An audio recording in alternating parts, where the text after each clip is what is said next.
Primero hacemos oración, ¿verdad? Y luego ya los niños suben con su maestro.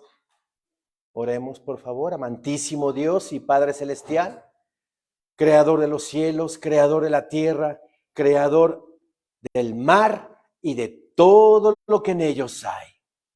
Yahvé Sebaot es tu hermosísimo, es tu santísimo, es tu adorado nombre, Señor mío. A ti, Padre, te damos la gloria, la honra, el honor, el poder, Señor bendito. Solo tuyos son, Señor, no lo compartes con nadie. Te alabamos, Señor, te bendecimos, Padre, te glorificamos y te exaltamos, Señor bendito. Solamente tú eres digno de recibir todo el honor, toda la adoración. Bendito seas, Padre eterno, por los siglos de los siglos. Santo, santo, santo, 3 veces santo eres tú, mi Señor Dios Todopoderoso, confirmando tu bendita y santísima Trinidad, Dios Padre, Dios Hijo y Dios Espíritu Santo, en un solo Dios verdadero. A ti la gloria por siempre, Señor. Estamos aquí presentes en este domingo, mi Señor, para gozarnos de tu palabra, para gozarnos de tu presencia. Por eso debemos de estar en este lugar con todo respeto, con toda reverencia, porque dice tu palabra que donde 2 o más personas estén reunidas en tu nombre, ahí estarás tú en medio de ellos. Se haga realidad en este momento. Y que tu bendita presencia esté aquí con nosotros, que nosotros nos podamos gozar con tu presencia santísima y que estemos sobre todo ante ti con todo respeto y con toda reverencia.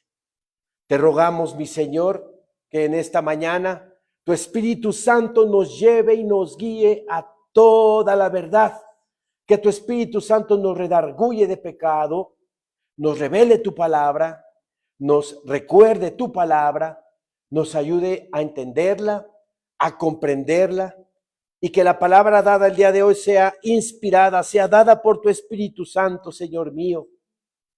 Si yo me atrevo a hablar palabra vana, palabra para mi carne, palabra para mi vientre, Señor, cierra mi boca, enmudéceme, Señor, quítame de aquí, porque aquí solamente se da tu palabra bendita de salvación, tu palabra de restauración, tu palabra de paz, de gozo para nuestras almas, Señor, con toda la autoridad que tú nos has dado, en el nombre bendito de tu santísimo Hijo, Cristo Jesús. Atamos, reprendemos, echamos fuera de este lugar a todo espíritu inmundo, a todo demonio, Padre, que quiera venir a molestarnos, Señor, a perturbar la paz que tenemos en ti.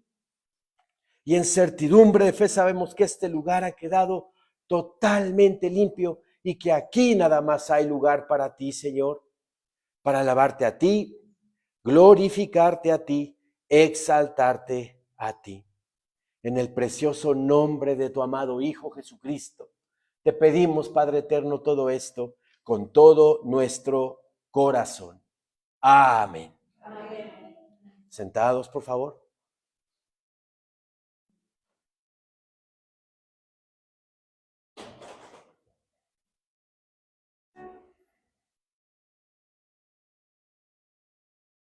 Bien, yo les pido que abran sus Biblias en el Evangelio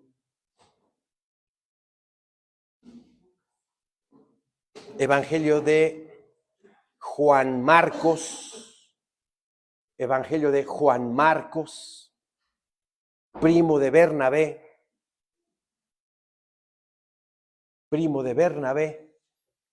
En algunas partes de la Biblia dice que es su sobrino, pero no son primos. Luego les damos una clase acerca de eso. ¿Sí? Evangelio de Marcos, también fue Marcos discípulo de Pedro. Le predicó, le compartió, le habló del Señor, todo lo que vivió Pedro con él y Marcos, lleno del Espíritu Santo, ¿verdad? Escribió este Evangelio, el Evangelio de Marcos, capítulo 5, versículo 21.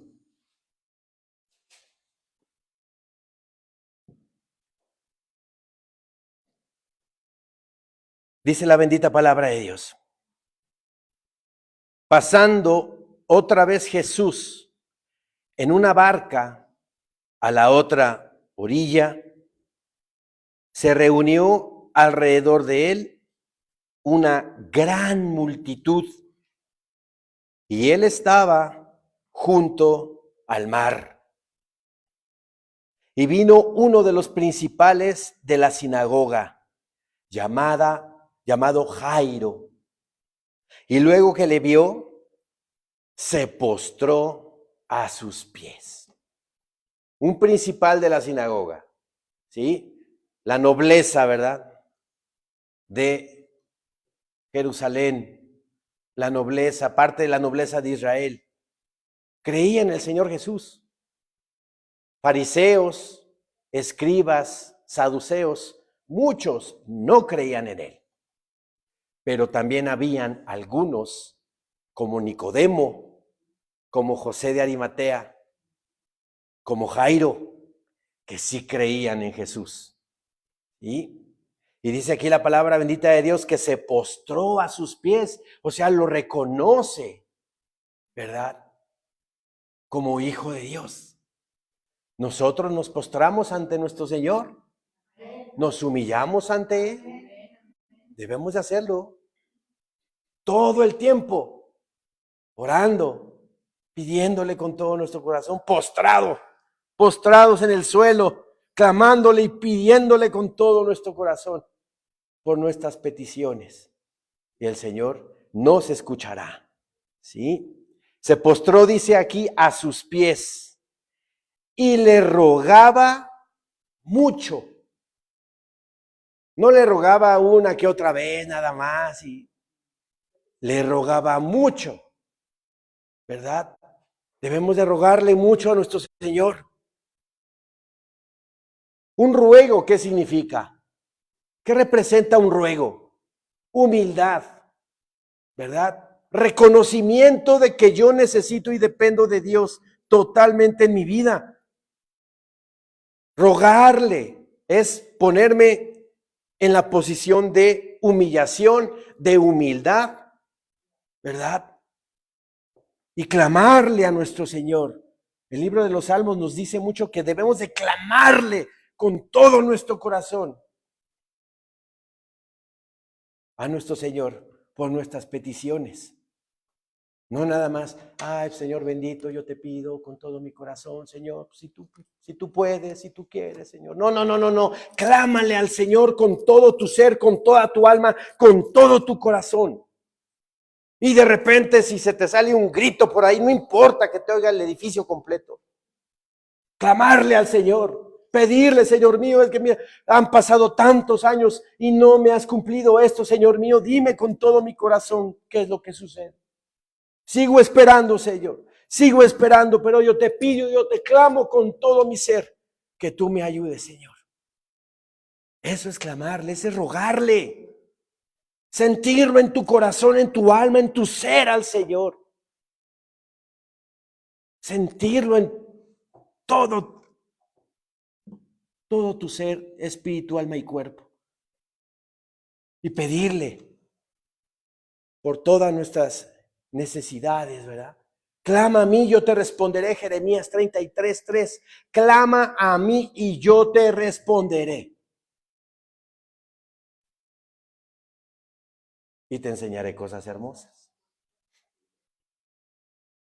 Así es de que clamemos al Señor y no esperemos actuar en alguna circunstancia de nuestra vida sin que el Señor nos dé la respuesta. Esperar en su voluntad, no dar pasos falsos, no ayudar, voy a echar una ayudadita a mi Señor porque son 8,000 millones de personas. No puede con tanto, ¿verdad? Por eso la religión católica tiene sus intercesores, porque pues para ayudar a alivianarle la chamba al Señor, ¿no? No, eso es no conocer a Dios, ¿verdad? Dios es omnipotente, Dios es omnisciente y Dios es omnipresente. Él se encarga de todo y el único intercesor que hay entre Dios y los hombres es Jesucristo, nuestro Señor. 1 Timoteo capítulo 2, versículo 5. Entonces, esperemos en el Señor, en su voluntad, lo que Él decida que yo hago, yo lo hago. Yo ya les he dicho que tengo 17 años viviendo en el lugar donde vivo y ahorita ya los fines de semana se han vuelto complicados porque tengo un bar en la esquina y no me deja dormir. Y yo cada vez que veo a mi esposa que está, tengo ganas de... Porque ella sí puede, yo no puedo. Hasta me pongo mis tapones humedecidos y hasta con eso escucho la música. Y vengo a veces los domingos lampareado. ¿Ustedes creen que es correcto que un pastor venga hacia la iglesia? Pero en certidumbre de fe yo aquí estoy, el Señor me sostiene, el Señor me cuida, porque no nada más es un viernes, es un sábado también, 2 días. Y a veces los 2 días no puedo dormir. Y yo le pido a mi Señor que me ayude, que nos ayude, que nos quite de ahí, que nos mande a otro lado. Yo ya hubiera tomado la decisión, no, pues agarro y me voy. Pero no me mando solo, como dicen por ahí, ¿verdad? No me mando solo. Tengo que esperar en mi Señor que me dé Él la respuesta. Y si es una prueba de paciencia que debo de tener, ahí estoy yo para afrontar la paciencia, pedirle ayuda a mi Señor para mantenerme yo firme, paciente. Porque ahí también viene la fe. La fe produce paciencia.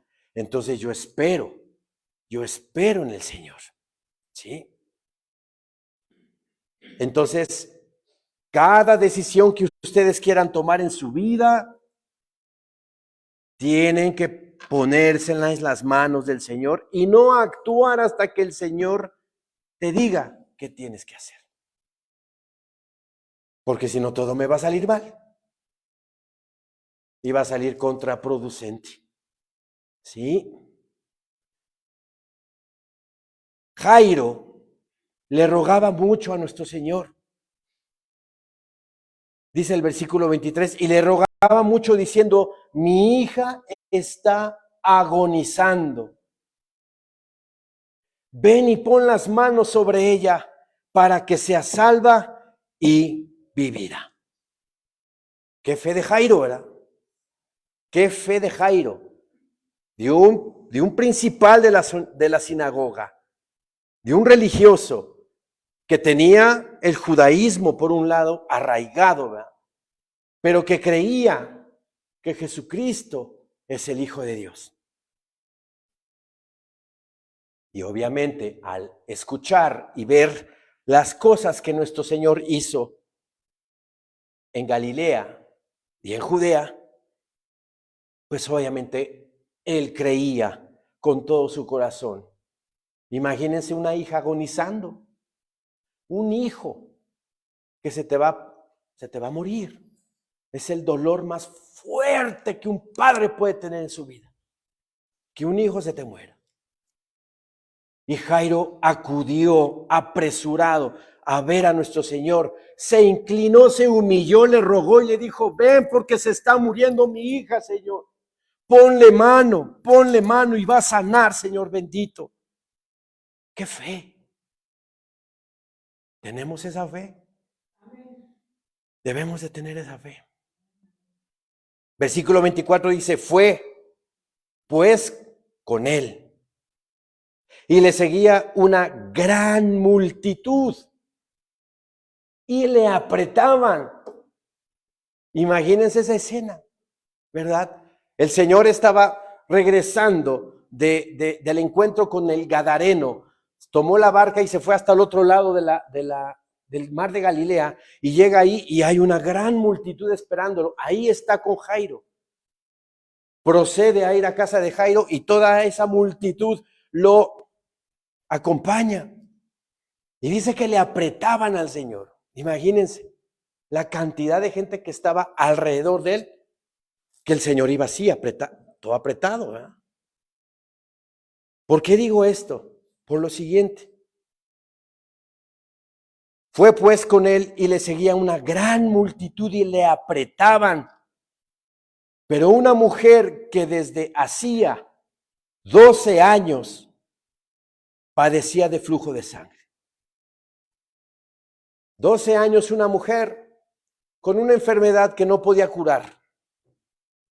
Dice, y había sufrido mucho de muchos médicos y gastado todo lo que tenía y nada había aprovechado.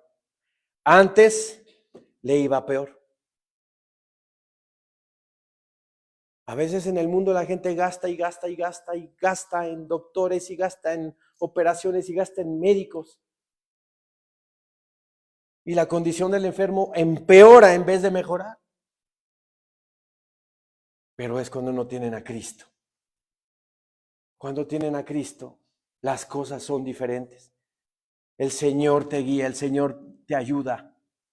Obviamente está hecha la medicina para curar a la gente. Pero ¿qué más, verdad? Tener a Cristo en tu vida si estás enfermo. Que Él te va a ayudar y Él te va a sanar. Apoyado obviamente con la medicina. Pero sin Cristo, como dice también la palabra, el que no recoge, desparrama. El que está sin Cristo Jesús en su vida, todo se le va, todo se le desvanece. El dinero no rinde. Problema tras problema. Pero en Cristo Jesús, ¿verdad? Él hasta te administra tu dinero si se lo pones en sus manos. Te administra tu dinero el Señor. Y si diezmas como debes de diezmar, el Señor te va a bendecir mucho más. Y no quiero decir con eso que te van a caer costales de dinero como los predicadores de la prosperidad dicen, ¿verdad? Pero como dice el libro de Malaquías, vamos a Malaquías, por favor.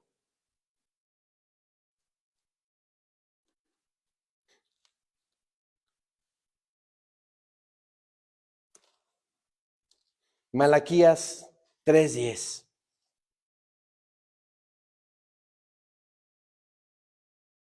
Dice el Señor en su bendita palabra, traed todos los diezmos al alfolí. ¿Qué es el alfolí? Es el granero, es el almacén, es el depósito de la sal en el Antiguo Testamento, ¿verdad? Trae todos los diezmos al alfolí y haya alimento en mi casa. Y probadme, vean nada más, el único versículo de la Biblia donde el Señor nos pide que lo probemos es este. Si tú pruebas al Señor en otras circunstancias, lo estás tentando. Y es pecado. Es pecado tentar a Dios. Pero el único versículo donde el Señor te permite que lo pruebes es aquí. Pruébame, probadme ahora en esto.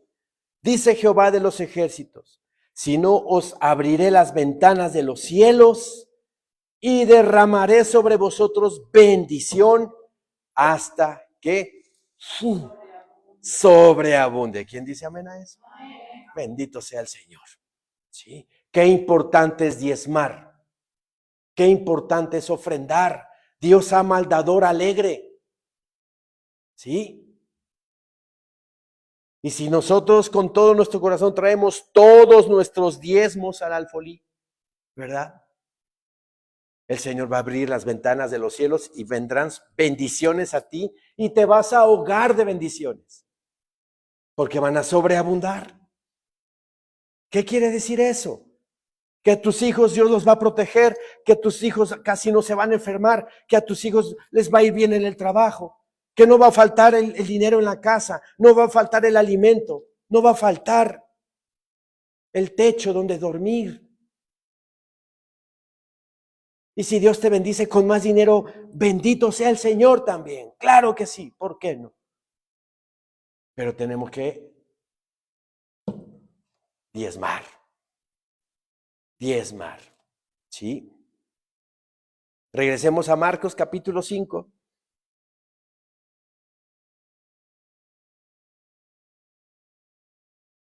Una mujer, dice el versículo 25, pero una mujer que desde hacía 12 años padecía de flujo de sangre y había sufrido mucho de muchos médicos y gastado todo lo que tenía y nada había aprovechado, antes le iba peor. De ahí nos fuimos para el diezmo, ¿verdad? El que está con Cristo, ¿verdad?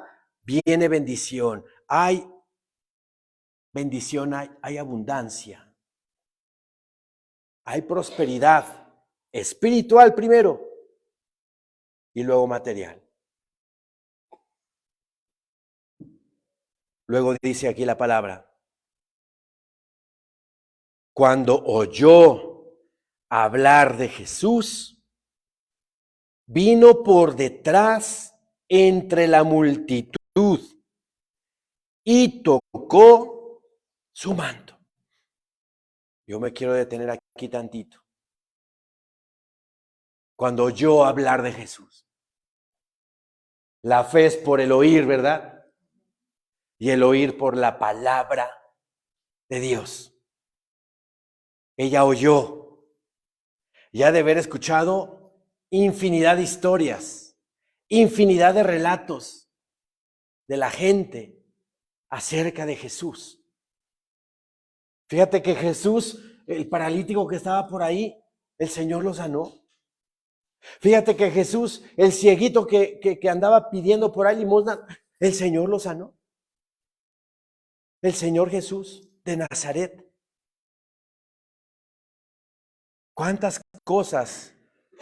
Porque aquí dice la palabra en el Evangelio de Juan que si se pudieran recopilar todas las cosas que hizo el Señor Jesús, no existirían libros algunos para relatar todo lo que hizo. Así es de que aparte de todo esto, hizo muchas otras cosas más todavía. Imagínense esta mujer, todo lo que escuchó de Jesús, ¿verdad? Pero ¿qué sucedió con ella? ¿Qué hubo en ella? Fe y reconocimiento, ¿verdad? De que aquel del cual habla la gente es el Hijo de Dios. ¿Sí? ¿Qué debe de haber en nuestro corazón para aceptar que Jesucristo es el Hijo de Dios? Reconocimiento y fe en nuestro corazón. Un corazón de carne para que la palabra de Dios germine en nuestro corazón y empiece a dar fruto. No un corazón de piedra, donde la palabra no penetra mi corazón, y por más que lee la palabra o el pastor predica la palabra, esa palabra va a chocar en ese corazón y se va a caer. ¿Por qué lo digo? Porque hay hermanos que todavía tienen su corazón blindado y no dejan entrar al Señor en su corazón. Sí. Pidamos y oremos por todos esos hermanos que tienen ese corazón de piedra y que mi Señor Jesucristo les dé un corazón de carne para que su palabra penetre en sus corazones. Esta mujer que había padecido por 12 años una enfermedad y esa enfermedad la dejó en bancarrota. ¿Cuánta gente en la vida, en el mundo? Su esposo, su esposa se enferma y tienen que vender hasta la casa, los carros, y se queda sin nada. Aquí vimos un caso, un hermano, el hermano José Antonio, ¿verdad? Que ya está con el Señor, primero Dios. Él nos platicaba que su esposa tenía un nivel alto de vida. Su esposa se enferma de cáncer y tuvo que vender todo lo que tenía. Casa, carros, se quedó en la calle. Y todo esto sin Cristo. Vean nada más. Por eso, vean lo que dice el versículo 26. Y había sufrido de muchos médicos y gastado todo lo que tenía y nada había aprovechado, antes le iba peor. Ahí está el ejemplo de mi hermano José Antonio, y lo estoy viendo. Antes de Cristo, su esposa se muere de cáncer y tuvo que vender todo lo que tenía. Casa, carros, se quedó sin nada. La esposa se salva, pero se truena su matrimonio. La mujer le reprocha, porque ya no hay dinero, pues es que todo lo invertí para que te curaras. Y empezaron los problemas y vino separación. Vean qué terrible. Todo sin Cristo. En Cristo la cosa hubiera sido diferente. Diferente. ¿Sí? Esta mujer con 12 años de flujo de sangre oyó hablar de Jesús, dice. Y vino por detrás entre la multitud y tocó su manto. Ya me imagino que estaba por ahí, yo creo que vivía por ahí. Y escuchó la gran multitud, ¿no? Porque el bullicio de una gran multitud se oye a distancia. Ya de haber escuchado, ¿verdad? ¿Y qué fue lo que decidió ella hacer? Me voy a esforzar, ¿verdad? Y voy a ir al encuentro con Jesús. Híjole, pero es que hay mucha gente, ¿no? Hay una gran multitud ahí, hay una bola de gente y no, mejor aquí me quedo. Mejor aquí me quedo y sigo luchando por mis propios esfuerzos. ¿Eso dijo la mujer? No. Enferma de flujo de sangre. Eso nos dice que estaba debilitada, ¿verdad? Yo creo que con anemia.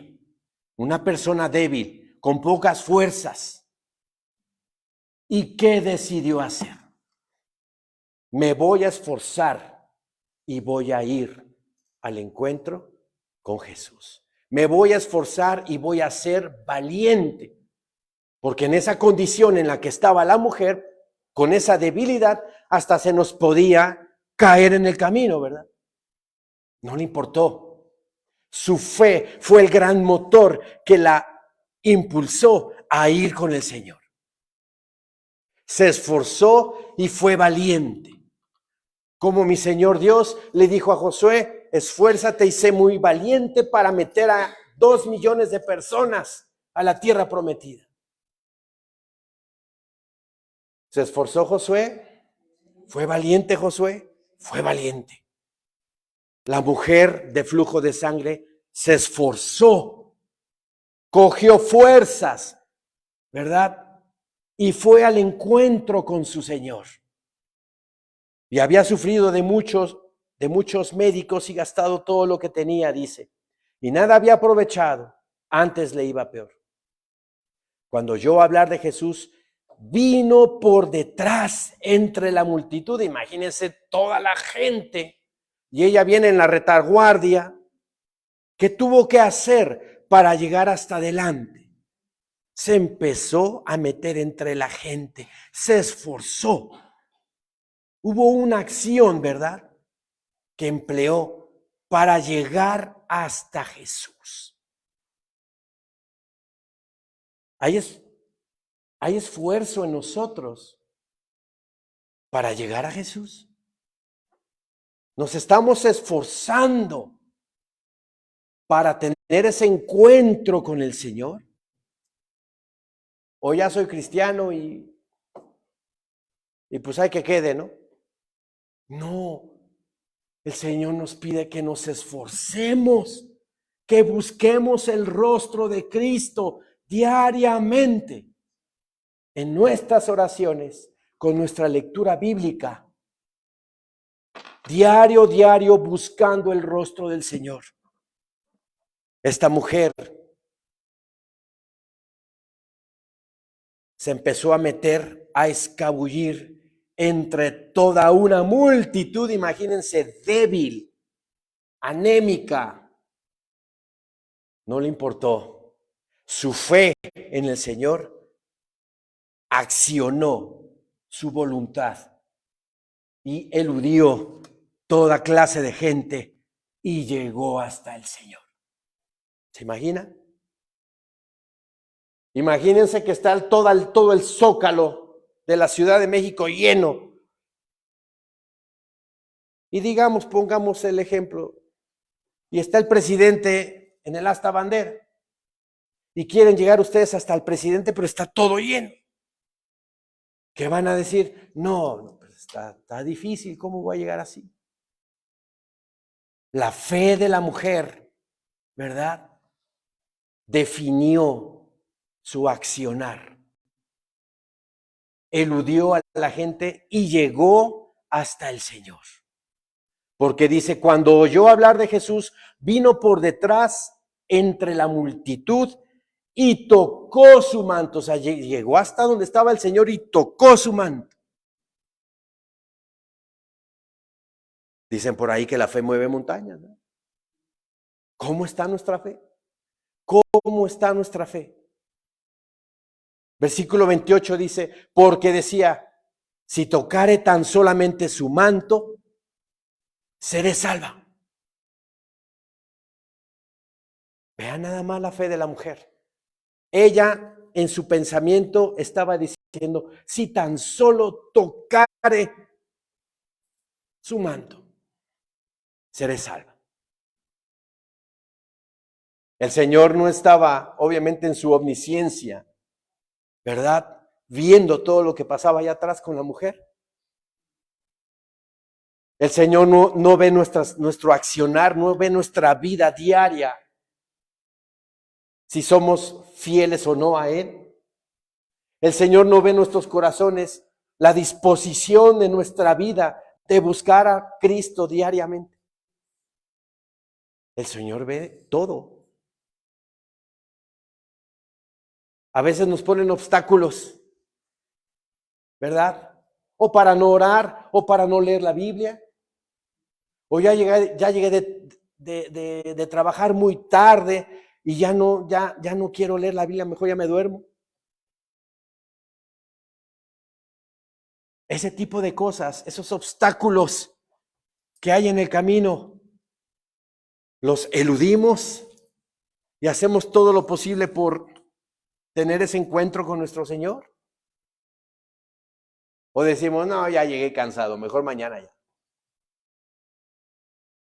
O digo, no me importa, aunque sea 2 capítulos voy a leer y me pongo al pie de la cama y me pongo a leer 2 capítulos de la Biblia. Aún haya llegado tarde de trabajar y fastidiado, pero si yo leo y medito la palabra del Señor, ¿qué me va a dar a mí eso? Paz. Y si traía yo afán por el trabajo, ese afán se me va a quitar. Ya estoy leyendo la palabra antes de dormirme. Y eso me va a dar tranquilidad a mi alma. Vencí todos los obstáculos que me impidieron leer la Biblia durante el día. Y al final tuve mi recompensa. Paz a mi alma. Sí. Porque decía, si tocare tan solamente su manto, seré salva, dice. Fe había en ella. Versículo 29, y enseguida la fuente de su sangre se secó. Y sintió en el cuerpo que estaba sana de aquel azote. ¡Qué maravilla! Gloria a Dios, ¿verdad? Gloria al Señor. Pero ¿qué fue lo que definió esa sanidad? Su fe. Porque decía, si tocare tan solamente su manto, seré salva. Y enseguida la fuente de su sangre se secó. Y sintió en el cuerpo que estaba sana de aquel azote. O sea, imagínense, estaba ella débil,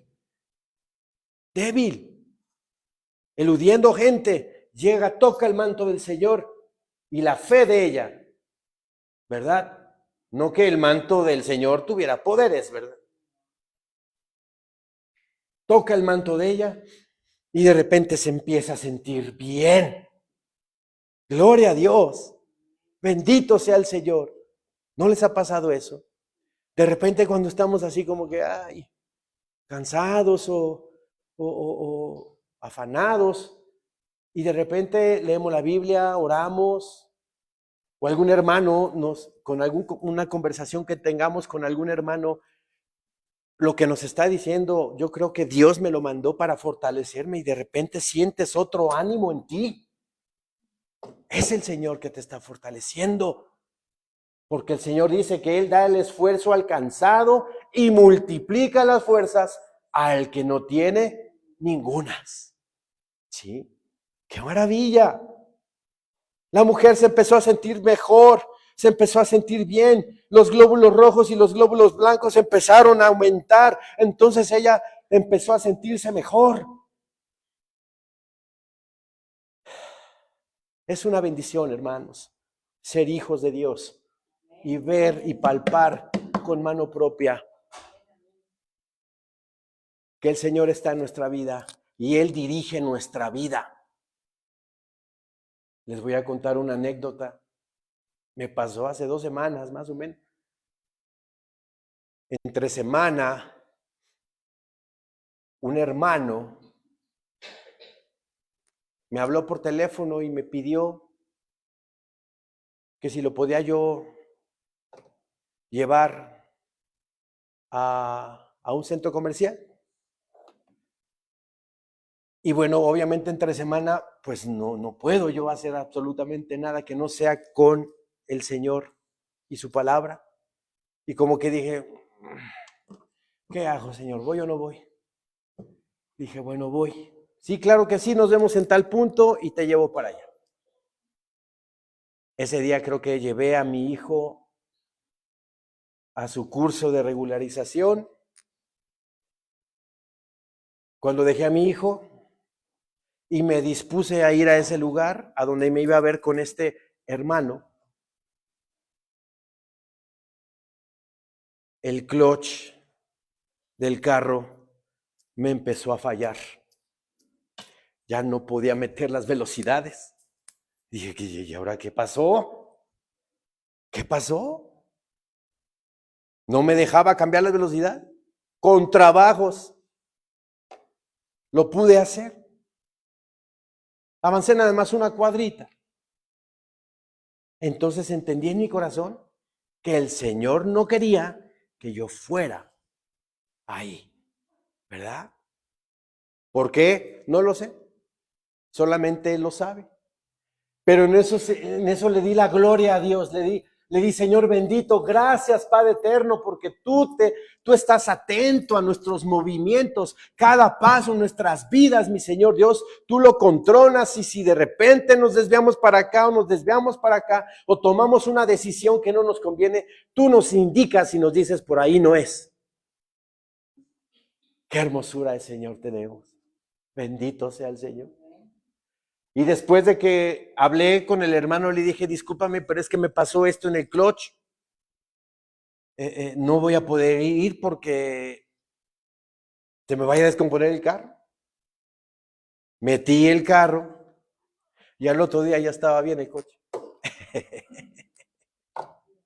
Al otro día ya estaba bien y hasta una semana después me fui a Jutepec, Morelos, con mi esposa. O sea, vean cómo el Señor tiene el control de nuestras vidas, si es que nosotros dejamos que el Señor controle nuestras vidas, ¿sí? Y enseguida dice, la fuente de su sangre se secó y sintió en el cuerpo que estaba sana de aquel azote.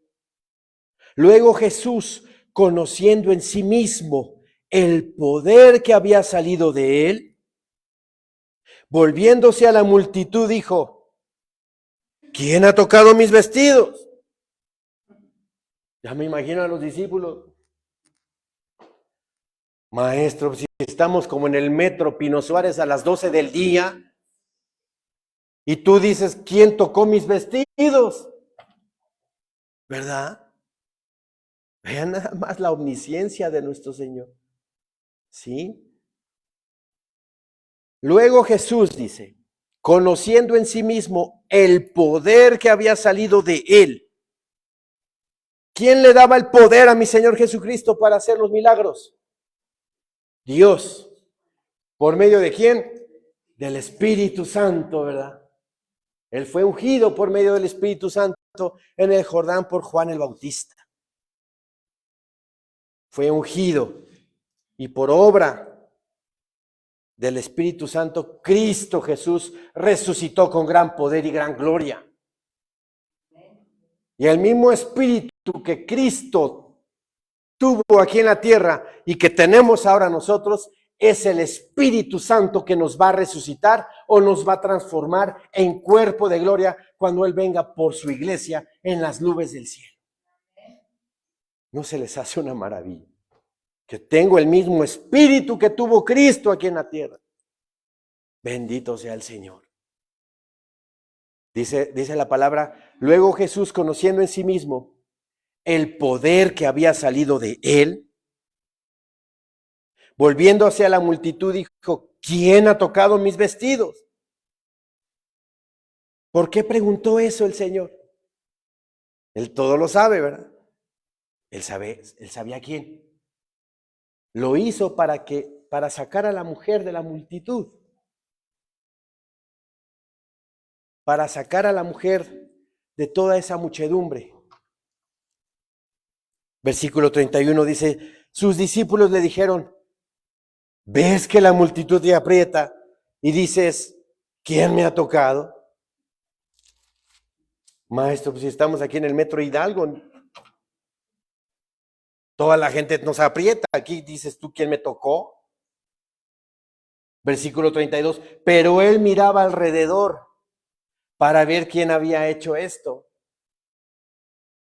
Entonces la mujer, temiendo y temblando, sabiendo lo que en ella había sido hecho, vino y se postró delante de él y le dijo toda la verdad.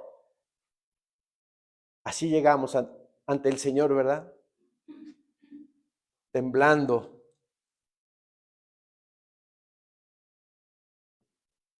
Postrándonos ante nuestro Señor.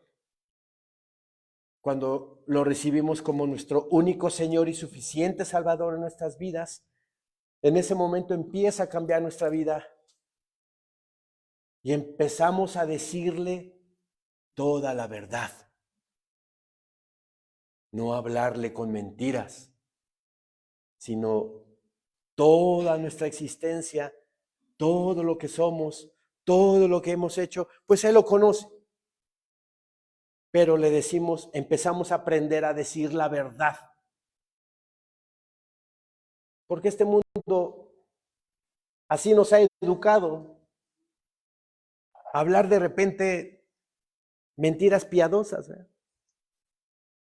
Pero pues no existen las mentiras piadosas. Es un pleonasmo. Y el Señor nos enseña a hablar con verdad, no hablar con mentira, porque la mentira es del diablo. Como dice Forrest Gump, la mentira es del diablo.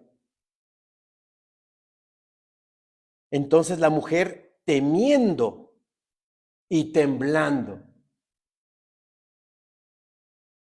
El Señor nos dice en su palabra que debemos de cuidar nuestra salvación con temor y temblor. ¿Se dan cuenta?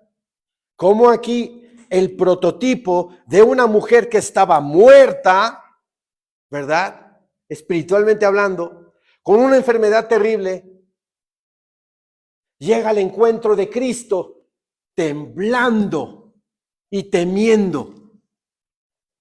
Esa es nuestra vida como cristianos. Con el temor reverente de no querer ofenderlo, de no enojarlo, de tenerlo contento. Con temor y temblor debemos de cuidar nuestra salvación. Es lo más valioso que tenemos, hermanos de mi vida. Lo más valioso es nuestra salvación. ¿Cómo la estamos cuidando? ¿La estamos cuidando con temor y temblor? ¿O estamos ahí haciendo un cruce de cables con el mundo, ¿no? Esta mujer temiendo y temblando, dice, sabiendo lo que en ella había sido hecho, vino y se postró delante de él. Luego reconoció la majestad, la honra, el honor, el poder de Cristo Jesús y se pone a sus órdenes, a sus pies.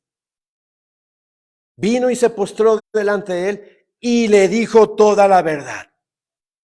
Y a partir de ese momento el Señor nos enseña a hablar pura verdad.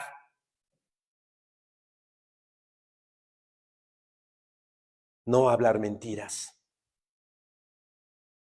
Y él le dijo, hija, tu fe te ha hecho salva.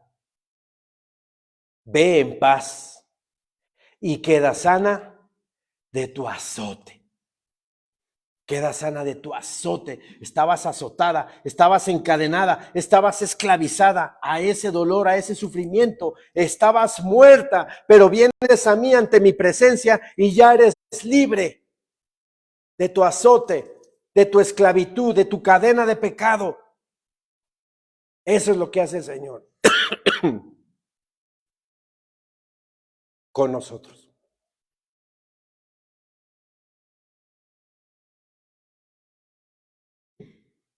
Mientras él aún hablaba, vinieron de casa del principal de la sinagoga, diciendo, tu hija ha muerto. ¿Para qué molestas más al maestro? Recuerden que iba mi Señor Jesucristo con Jairo, se dirigían a casa de Jairo para que el Señor sanara a su hija. Viene la sanidad de la mujer de flujo de sangre, viene gente de la casa del principal, como dice aquí, y le dicen, tu hija ha muerto, ¿para qué molestas más al maestro? Viene una noticia anticipada del mundo para querer poner en incredulidad al maestro, ¿verdad?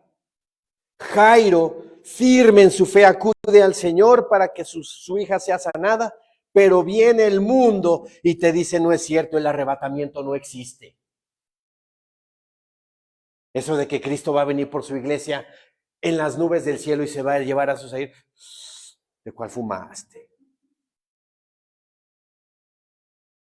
60% de la Biblia es profecía bíblica, profecía del fin de los tiempos.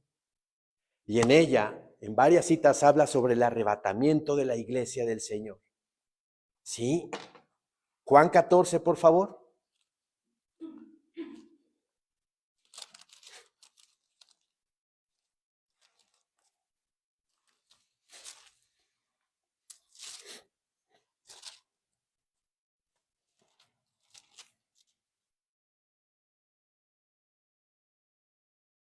Juan 14:1 dice el Señor en su palabra, no se turbe vuestro corazón, o sea, no se inquiete tu corazón, que tu corazón esté tranquilo, que nadie te robe la paz, no se turbe tu corazón.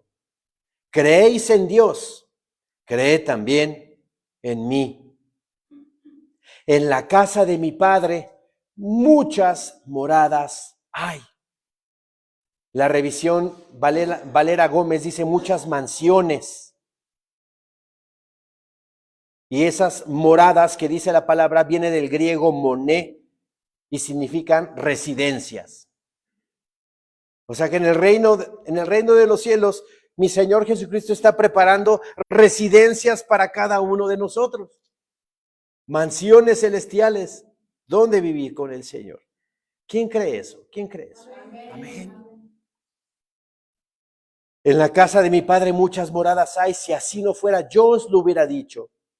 Voy pues a preparar lugar para vosotros. Y si me fuere y os preparare lugar, vendré otra vez. Aquí está el arrebatamiento de la iglesia. Vendré otra vez y os tomaré a mí mismo. Los voy a tomar a mí mismo. ¿Sí? Para que donde yo estoy, vosotros también estéis. 1 Tesalonicenses 4, del 13 al 18, también habla sobre el arrebatamiento de la iglesia. Primera de Corintios 15, del 50 al 53, habla sobre el arrebatamiento de la iglesia. Varios versículos. Mateo 24 habla sobre el arrebatamiento de la iglesia. Y hay pastores que dicen que no hay arrebatamiento. Nos están cortando las alas si eso fuera así, ¿verdad? Y no, es nuestra esperanza bendita que venga Cristo por nosotros antes de que este mundo, ustedes ya saben. Regresemos a Marcos, por favor.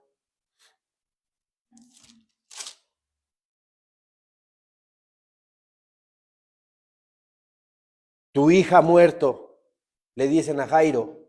¿Para qué molestas más al maestro? Pero Jesús, luego que oyó lo que se decía, dijo al principal de la sinagoga: no temas, cree solamente, que nada ni nadie mengüe tu fe, que nada ni nadie del mundo te diga: no, no existe el arrebatamiento, no es cierto. Puros cuentos chinos, puros cuentos judíos, ¿no? Sí existe.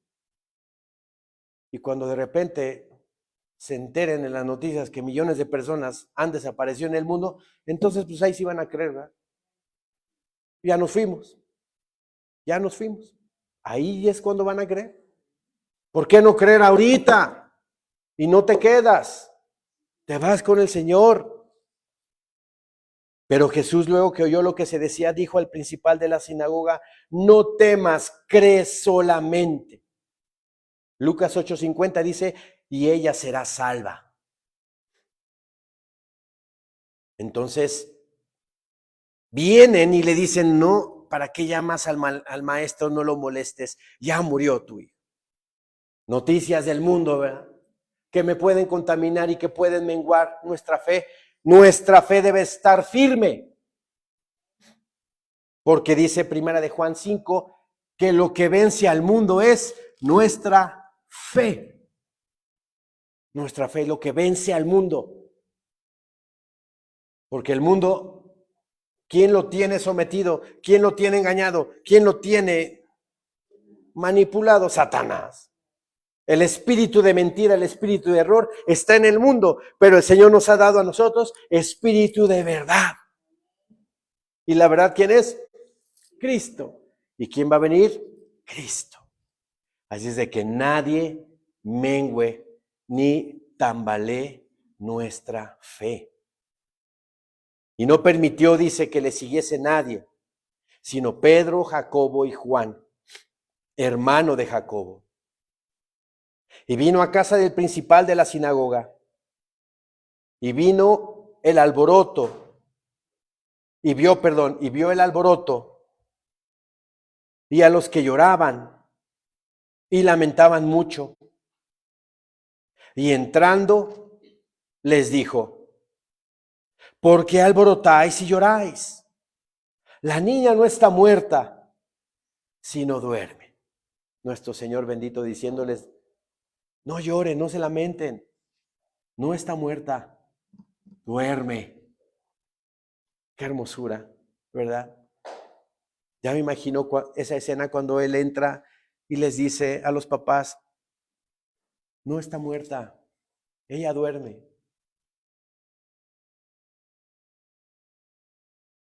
Versículo 40. Y se burlaban de él. El mundo se burla de Cristo. El mundo se burla de nosotros. Fanáticos, religiosos, aleluyos. Sí, soy aleluyo. Sí, soy fanático. Ese fanatismo me va a llevar con mi Señor. Me va a llevar a mi verdadera morada. Y esa morada ya no va a estar en la esquina de un bar. Ya no va a estar ahí. Al contrario, allá va a haber paz, va a haber tranquilidad y va a haber... Yo me imagino esos paisajes tan hermosos que se van a ver allá arriba. ¿Verdad? Hermoso. Hermoso nuestro Señor. Y se burlaban de él. El mundo se burla de Cristo. Acaban de, no sé si ya vieron, acaban de dos políticos israelíes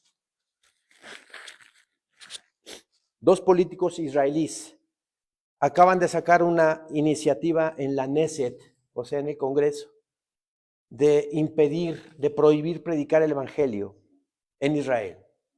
¿Sí? Se están asomando, ¿verdad? Por ahí ya la persecución en el mundo entero, prohibiendo predicar el Evangelio.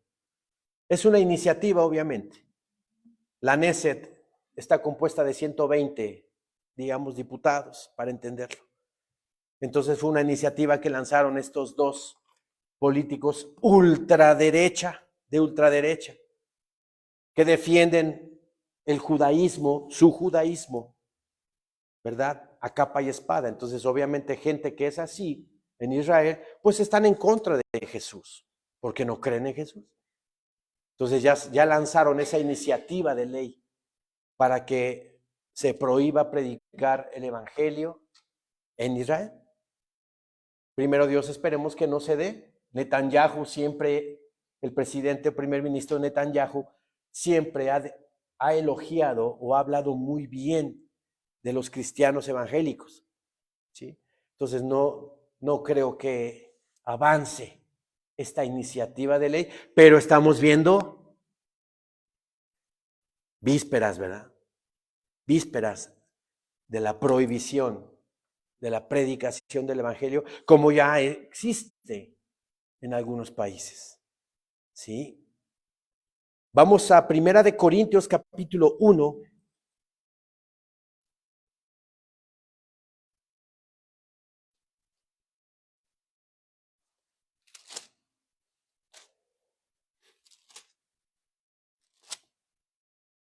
Primera de Corintios 1:18.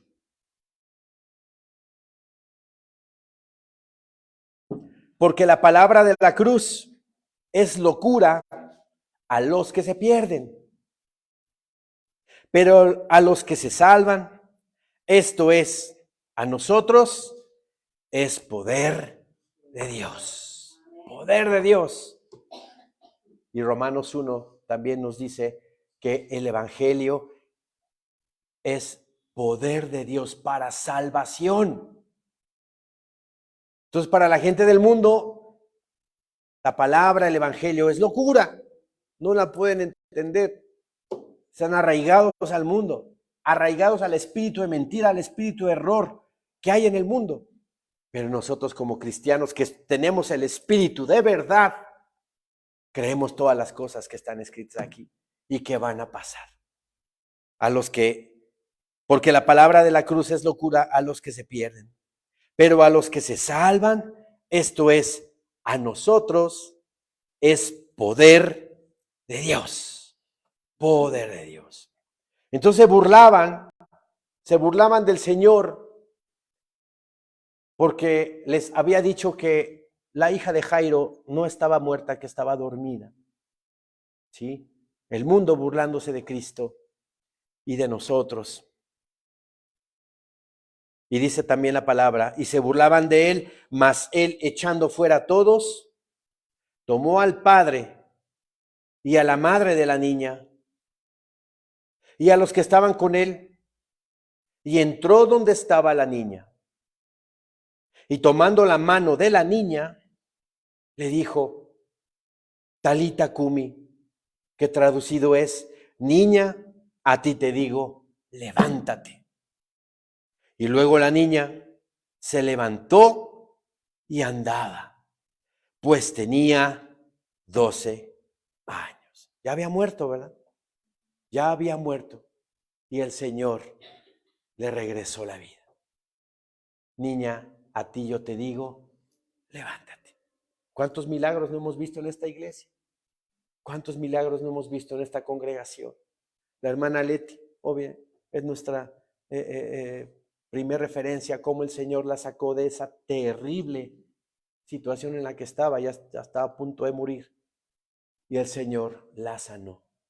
Y así como eso, muchos testimonios hay en esta congregación del Señor que le ha dado sanidad a sus hijos. ¿Sí? Y luego la niña se levantó y andaba, pues tenía 12 años. y se espantaron grandemente. Pongan atención, aquí dice, y tenía la niña 12 años. Toda palabra escrita aquí tiene una enseñanza, tiene un propósito. Ahorita les voy a decir por qué. La niña tenía 12 años y se espantaron grandemente, pero él les mandó mucho que nadie lo supiese y dijo que se le diese de comer. ¿A quién? ¿A Jesús o a la niña? A la niña, ¿verdad? Y dijo que se le diese de comer. Tenía 12 años. ¿Cuándo puede un ser humano bautizarse y recibir a Cristo como su Señor y Salvador de su vida? A partir de los 12 años, ¿verdad?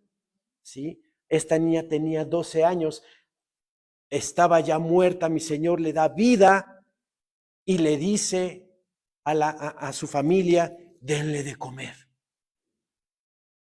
Espiritualmente hablando, cuando una persona está muerta y viene a la vida recibiendo a Cristo como su Señor y Salvador de su vida, a partir de ese momento tiene esa persona que comer espiritualmente. ¿Y cuál es la comida que tiene que tener? La palabra de Dios. Denle de comer, le dice mi Señor Jesucristo a la niña. Le dieron de comer, pero este mensaje espiritual que nos da el Señor es que constantemente tenemos que comer la palabra bendita de Dios. Y no nada más comerla, ser oidores y hacedores de ella. Nada me sirve leerla y no aplicarla a mi vida. No estoy viviendo entonces la palabra.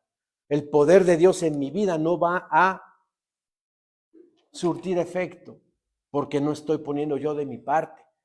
Tenemos que ser oidores y hacedores de su palabra y diariamente comer el alimento espiritual que nos da vida y nos da vida en abundancia. Amén, hermanos. Amén. Levantémonos, por favor.